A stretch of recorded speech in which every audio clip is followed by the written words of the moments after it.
106 যে ঈমান আনার পর আল্লাহর সাথে কুফরি করেছে এবং যারা তাদের অন্তর কুফরি দ্বারা উন্মুক্ত করেছে তাদের উপরই আল্লাহর ক্রোধ এবং তাদের জন্য রয়েছে মহা আযাব।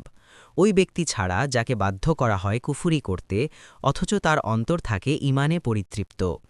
107 এটা এজন্য যে তারা আখিরাতের তুলনায় দুনিয়ার জীবনকে পছন্দ করেছে, আর নিশ্চয়ই আল্লাহ কাফির কমকে হিদায়েত করেন না। 108 এরাই তারা যাদের অন্তরসমূহ, শ্রবণসমূহ ও দৃষ্টিসমূহের উপর আল্লাহ মোহর করে দিয়েছেন এবং তারাই হচ্ছে গাফেল। 109 সন্দেহ নেই তারাই আখিরাতে ক্ষতিগ্রস্ত।